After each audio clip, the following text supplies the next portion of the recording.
Assalamualaikum warahmatullahi wabarakatuh.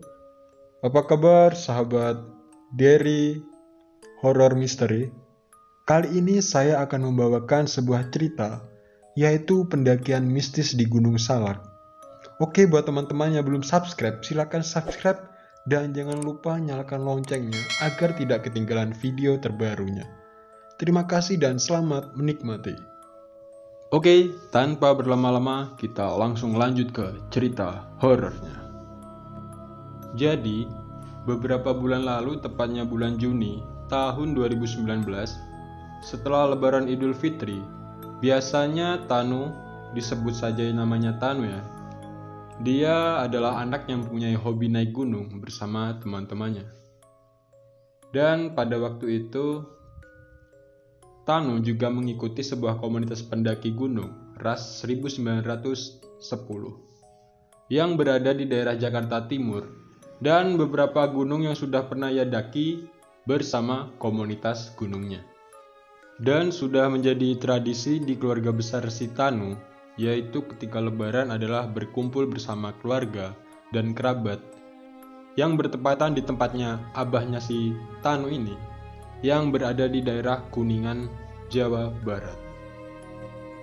Dan malam itu pesan WhatsApp masuk dari Sigel di dalam handphonenya Tanu. Lu masih lama di kampung? Kenapa emang? Bete nih gua, naik gunung yuk, mumpung libur lebaran masih lama. Terus gua jawab, mau kemana pengennya?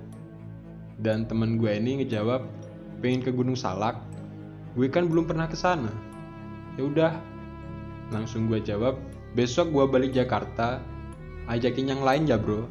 Oke. Dan singkat cerita, Tanu telah berpamitan sama mama dan papanya juga, serta kerabat yang lain untuk pulang duluan ke Jakarta. Saat sang matahari hendak pergi menjalankan tugasnya seharian, Tanu bersama teman-temannya sedang asik berdiskusi tentang keberangkatan untuk ke Gunung Salak esok pagi. Teman-teman Tanu yang akan pergi ke Gunung Salak ada sekitar 8 orang, termasuk dirinya, dengan personil Irfan, Sigel, Esa, Iwan, Nurul, Manung, dan si Ipal. Setelah sampai di Gunung Salak, Tanu langsung mempersiapkan logistik dan membawa handy telki atau HT untuk sewaktu-waktu dibutuhkan. Saat perjalanan menuju puncak, mereka merasa kelelahan dikarenakan sudah lama tidak naik gunung dan alhasil menyusuri jalan setapak terasa lambat. Jangan lupa tinggalin ranting atau tali rapia dalam setiap jalan, perintah Tanu pada Iwan di posisi terakhir berjalan yang dikenal yaitu sebagai sweeper. Dan Iwan pun menjawab, "Siap bang," sambil meninggalkan jejak berupa ranting dan tali rapia warna biru. Entah berapa jam mereka menyusuri jalan, namun rasanya muter-muter di sini saja. Sampai akhirnya mereka menyusuri jalan yang sangat sempit dan semak belukar. Iwan yang paling terakhir berjalan selalu meninggalkan jejak berupa ranting pohon yang diikat dengan tali rapia. Tapi saat mereka mau balik arah mencari pertigaan jalan awal masuk rute pendakian yang mereka turuni untuk turun, dia tidak menemukan apa-apa di jalanan tersebut. Oh iya, sebelum memutuskan untuk turun kembali, mereka melakukan voting terlebih dahulu agar tidak terjadi hal-hal yang tidak diinginkan. Setelah sadar, mereka tersesat. Lalu Irfan mengingatkan Tanu kalau mereka membawa handy telki. Tadi yang catat frekuensi basecamp Cidahu siapa? Tanya Tanu sebagai ketua tim pendakian. Oh, gue bang, sahut Iwan sambil buka contekan dari secari kertas. Tanu langsung memberikan handy telki ke Iwan. Coba lu yang cariin nih, pinta Tanu. Tak berapa lama, Basecamp Cidahu alias Pos 1 memberikan jawaban kalau mereka memang tersesat dan salah jalan. Disinilah awal mula keanehan terjadi. Jadi, untuk turun kembali, Mereka dipandu melalui Handy Telki dari base camp Cidahu, sampai akhirnya mereka kembali lagi di pertigaan jalan dan menemukan sisa-sisa hutan yang terbakar dan juga aliran sungai yang sangat kecil. Akhirnya Tanu dan teman-temannya sampai di pertigaan jalan yang merupakan awal jalan pendakian, tapi sudah agak jauh dari base camp Cidahu. Sebelum mulai kembali perjalanan, Tanu memberikan isyarat kepada timnya untuk melingkar dan berdoa terlebih dahulu sebelum melanjutkan perjalanan menuju puncak. Dan apakah Tanu dan kawan-kawannya bisa sampai puncak? Kita lanjut ceritanya. Berdoa selesai, ucap Tanu pada teman-temannya. Gunung Salak kecil-kecil cabai rawit merupakan gunung di daerah Jawa Barat, tepatnya di daerah pesawahan Sukabumi. Bagi para pendaki pemula, sangat dianjurkan untuk bisa menaklukkan gunung ini karena landai dan trek yang menantang. Sebenarnya untuk mendaki ke Gunung Salak, para pendaki bisa memilih lewat 3 jalur. Ada jalur Cidahu, Pasirengit, dan jalur Cimelati. Dan jalur Cidahulah yang sering digunakan para pendaki. Begitupun teman-teman Tanu yang lebih memilih melewati jalur pendakian Cidahu. Sang surya mulai menua dan mereka terus berjalan melewati jalan setapak yang dikelilingi pohon-pohon tinggi di sisi kanan dan sisi kiri, dan burung-burung yang berkicau bersahutan seperti berirama. Tak lupa Tanu meninggalkan jejak ranting dan tali rapia biru agar tak salah arah seperti perjalanan yang sebelumnya. Ya maklum saja, karena dia adalah ketua tim pendakian dan membawa 7 teman, dan yang ketiga dari mereka masih kelas 2 SMK, yaitu Nurul, Esa, dan Iwan. Nurul sebenarnya anaknya baik dan tidak banyak omong, namun sayangnya penasarannya dengan Gunung Salak membuat dia selalu bertanya di mana pohon salak berada.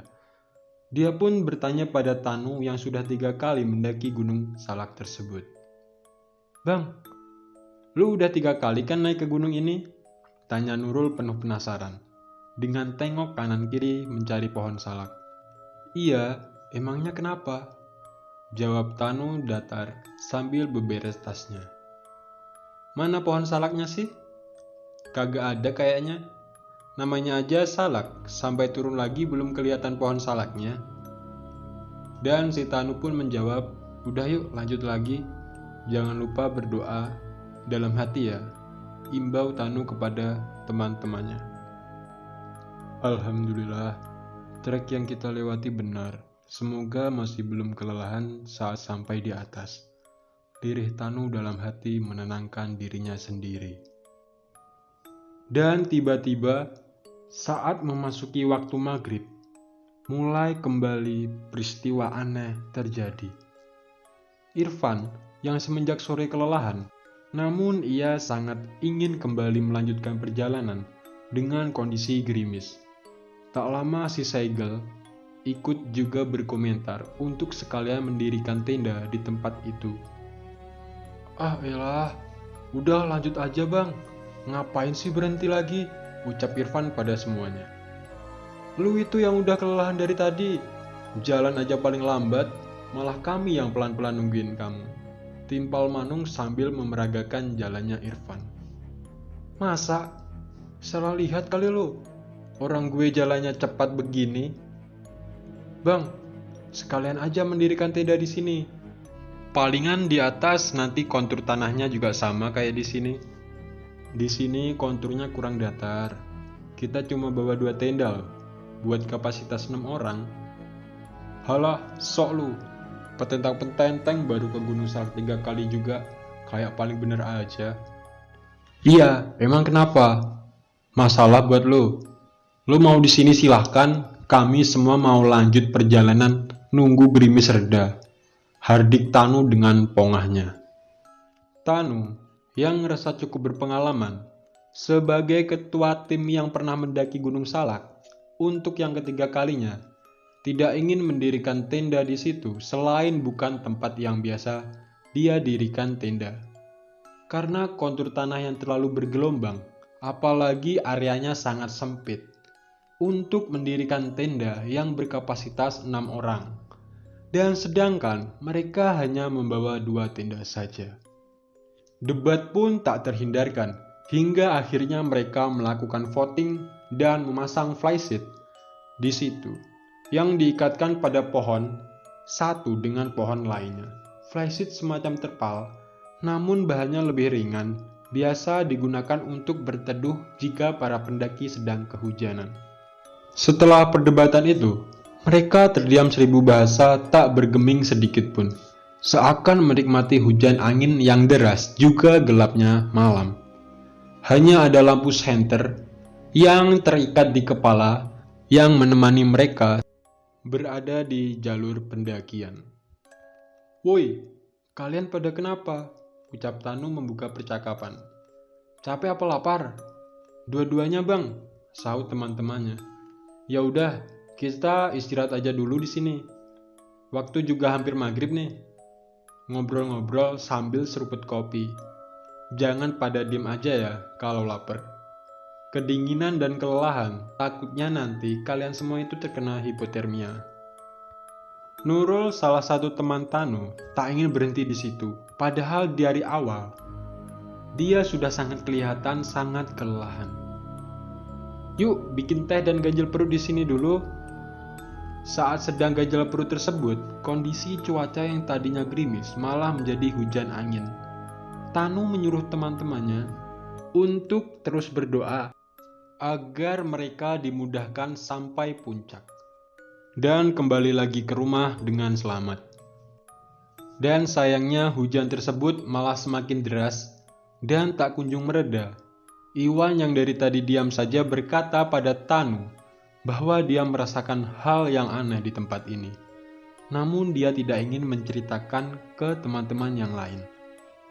Saat melanjutkan perjalanan puncak, Tanu atur sedemikian rupa karena penerangan yang minim dengan urutan tim dari depan ke belakang, yaitu teman-temannya yang tadi ya, Nurul, Esa, Irfan, Ipal, Sigel, Manung, Iwan, dan terakhir Tanu. Setelah hujan mereda, saat pukul 8 malam, mereka melanjutkan perjalanan kembali. Iwan yang dari tadi merasakan keanehan, memberikan informasi pada Tanu pelan-pelan sambil berbisik, karena takut kedengaran sama teman-teman yang lain.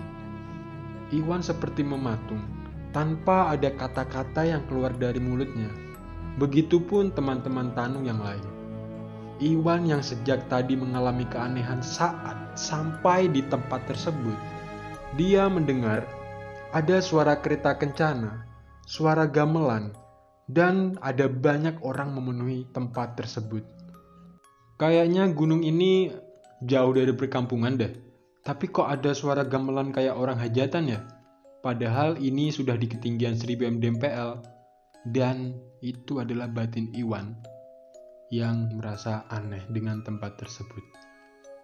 Dan tiba-tiba saat Tanu ini berjalan, dari belakang ada yang neriakin, "Bang, lu jangan nengok ke belakang."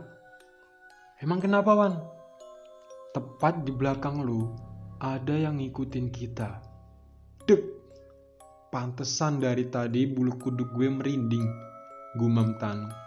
Tapi karena penasaran, akhirnya si Tanu ini memberanikan diri mengambil kerikil kecil dan melempar ke belakang. Dan ternyata benar apa yang dikatakan Iwan.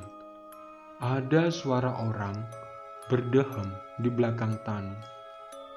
Oke, uji nyali banget nih gue. Bawa anak orang lagi. Fokus Tanu, lu harus tetap tenang dan jangan terbawa suasana. Kembali Tanu menenangkan dirinya sendiri. Dan akhirnya mereka berjalan selama 30 menit dari tempat yang tadi berteduh. Tidak tahu di HM berapa, memutuskan untuk mendirikan tenda dikarenakan waktu sudah menunjukkan jam 9 malam tepat. Saat tenda satu telah berdiri, tinggal satu tenda yang akan didirikan. Namun si Nurul mengatakan pada Tanu agar jangan membuat tenda di situ. "Bang, jangan buka tenda di tempat itu. Lah, ini kan tempatnya datar. Terus Nurul emang mau di mana lagi? Itu ada 2 orang duduk di situ. Dan saat Nurul bilang ada orang 2 duduk di situ, si Tanu ini dia tidak melihat apa-apa. Di sana hanya ada tanah datar, cukup untuk 1 tenda berkapasitas 6 orang. Dan juga batu kecil yang mereka pilih. Udah, gak apa-apa, toh kita gak ganggu mereka. Bismillah aja, jawab Tanu dengan tenangnya membuka tenda. Mereka tidur untuk mengistirahatkan badan yang telah kelelahan hingga akhirnya jam 10 malam sudah pergi ke Pulau Kapuk. Ipal terbangun saat jam 1 dini hari dikarenakan haus, pengen minum, dan pada saat yang bersamaan Iwan mendengar ada orang ngobrol di luar tenda. Karena dia berpikir itu tenda sebelah, akhirnya Ipal tidur lagi. Berisik amat sih, jam segini masih pada melek aja, batin Ipal.